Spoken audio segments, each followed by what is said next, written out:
Olá, muito boa noite. Mais de 40 policiais militares participaram hoje da Operação Al Capone contra irregularidades em ferros velhos em 2 cidades da região. Ao todo, 15 estabelecimentos de Mogi das Cruzes e Guararema foram visitados.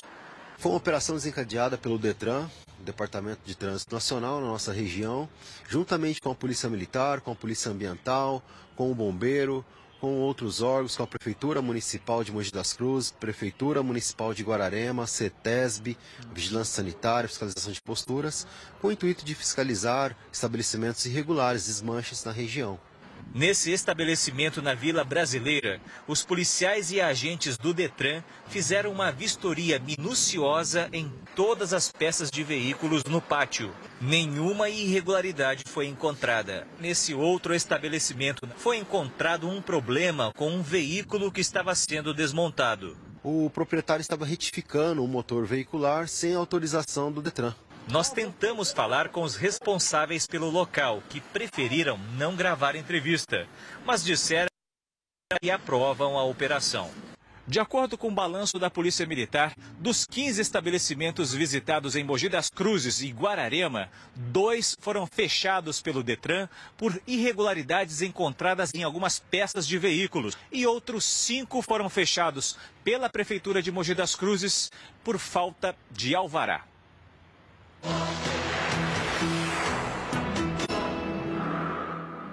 Segundo os meteorologistas, a expectativa é que o frio intenso diminua, mas a sexta-feira ainda deve amanhecer gelada. O feriado começa com névoa, mas o sol aparece ainda pela manhã. Ao longo do dia, o sol fica mais forte e a temperatura sobe, mínima de 9 e a máxima é de 28 graus. E depois do intervalo, eleições 2018, pesquisa Datafolha indica intenção de votos para o governo do estado. O Diário TV volta já já.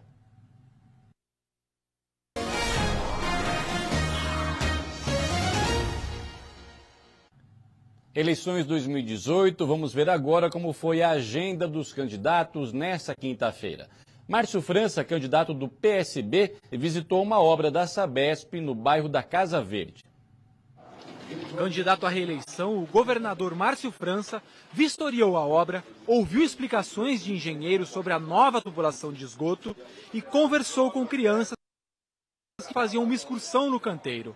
Depois, percorreu as galerias que levarão todo o esgoto para a estação de tratamento em Barueri. Questionado se a visita era como governador ou candidato, Márcio França explicou. Eu só sou uma pessoa, não sou duas, né? Então, quando eu ando, eu sou o governador e, naturalmente, se eu não deixo de ser, num instante, o Márcio França para ser outro Márcio França. Depois de visitar a obra, o candidato diz que investirá em saneamento básico e na despoluição dos rios da cidade. Também prometeu dar fim ao racionamento de água. Nós temos que completar saneamento básico para todo o estado de São Paulo. Mas antes disso, nós temos que completar a água. Por exemplo, em Guarulhos, nós ainda temos rodízio de água. É inadmissível em São Paulo, no estado de São Paulo, numa cidade tão grande, a gente ter rodízio de água, né? João Dória, candidato do PSDB, foi atrás de votos no Centro-Oeste paulista. O candidato tucano foi recebido em Pederneiras por empresários. Conheceu o porto intermodal que faz a conexão entre rodovias, ferrovia e a hidrovia Tietê-Paraná. Pelo rio, São Paulo se conecta a 5 estados. A produção agrícola chega por barcos e segue para o Porto de Santos de trem ou caminhão. O candidato prometeu melhorias com dinheiro da iniciativa privada. Há recurso em abundância no plano internacional e com interesse em investir no Brasil. Investidores da China, da Arábia Saudita e do Oriente Médio têm interesse nesse investimento. Não apenas no intermodal específico da hidrovia, mas também em ferrovias. E é assim que nós faremos modernização com recursos privados, gerando empregos, oportunidade e modernidade no transporte de carga, passageiros e também para o turismo. O candidato também visitou uma indústria de peças agrícolas e falou sobre geração de emprego. A agenda pública terminou em Jaú, onde Dória conheceu a Santa Casa e o polo produtor de calçados da cidade. Paulo Scaff, candidato do MDB, visitou empresas na região de Campinas. Foi uma longa caminhada entre máquinas e robôs. Paulo Scaff, do MDB, percorreu os corredores de uma fábrica em Jaguariúna, que produz 1 milhão de celulares por mês e emprega cerca de 3.500 pessoas. Ainda de manhã, visitou uma indústria de plásticos com 900 funcionários. A região de Campinas é um importante parque industrial do estado. Uma das propostas que o candidato destacou aqui em Jaguariúna foi a geração de emprego para setores de alta tecnologia. Scaff disse que muitos dos futuros empregados da indústria vão precisar de formação para atender às novas demandas de mercado. Vou focalizar as nossas ETECs e FATECs em cursos linkados com o mundo. Vamos trazer o futuro para o presente para preparar a mão de obra para os novos empregos. Nos próximos 10 anos haverão muitas mudanças com a revolução industrial que está acontecendo no mundo, essa grande revolução tecnológica, inteligência artificial. Nós não podemos ceder, nós não podemos nos desanimar. Paulo Scaff foi citado no inquérito da Polícia Federal sobre repasse de 10 milhões de reais da Odebrecht para integrantes do MDB, o partido dele.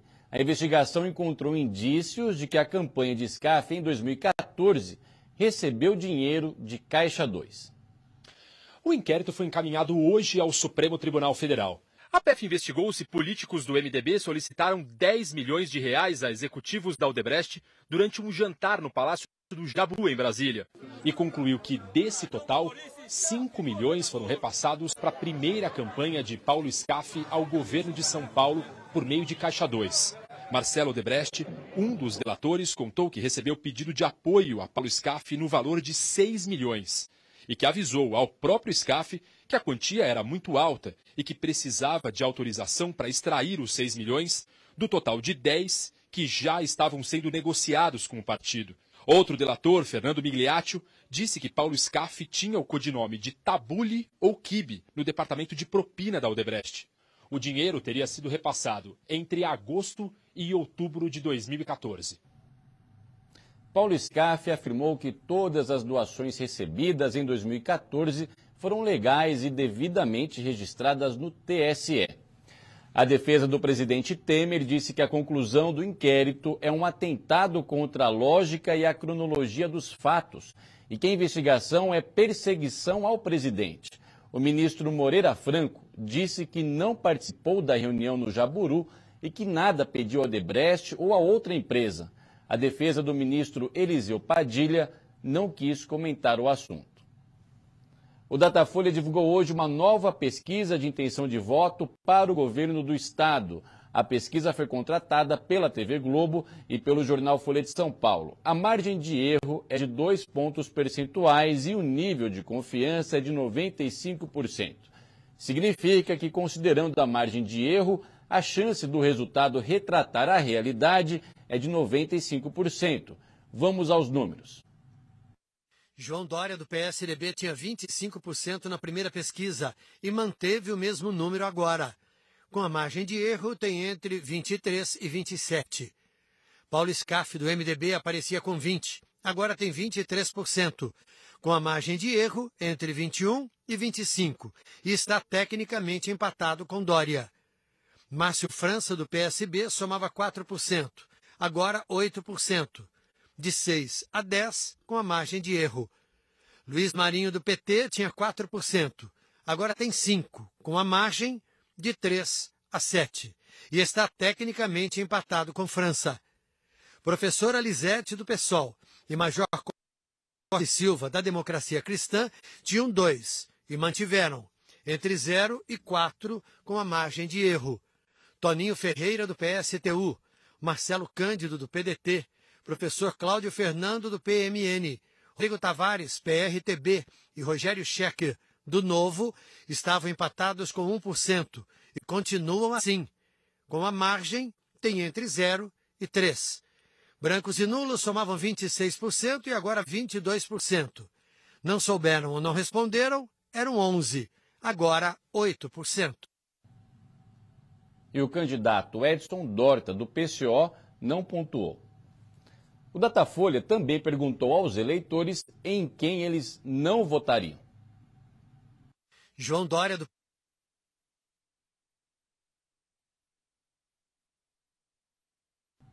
Na primeira pesquisa, 32% não votariam em João Dória, do PSDB. Agora são 33%, com a margem de erro entre 31% e 35%. Paulo Scaff, do MDB, não seria o escolhido por 21% dos eleitores, agora por 23%, Com a margem de erro, o número varia de 21 a 25. Não votariam em Luiz Marinho do PT 19% dos eleitores. Nesta pesquisa são 24%, entre 22 e 26 com a margem de erro. Márcio França do PSB não teria o voto de 15% e agora 17% dos entrevistados, considerando a margem de erro entre 15 e 19. Major Costa e Silva, da Democracia Cristã, não seria o escolhido por 14% e agora por 18%. Com a margem de erro, são entre 16% e 20%. Não votariam na professora Lisete, 11%, agora 15%, entre 13% e 17%, de acordo com a margem de erro. Não escolheriam nenhum dos candidatos, 11%, agora 9% dos entrevistados. Não souberam ou não responderam, 14%, agora 10%. Votariam em qualquer um, eram 3%, agora são 4%. Foram realizadas 2.030 entrevistas entre os dias 4 e 6 de setembro em 60 municípios paulistas. A pesquisa está registrada no Tribunal Superior Eleitoral. Por uma questão de tempo, não foi possível exibir hoje a reportagem sobre a Expoá. Você continua acompanhando os nossos telejornais amanhã. Uma boa noite, a gente se vê amanhã. Até lá!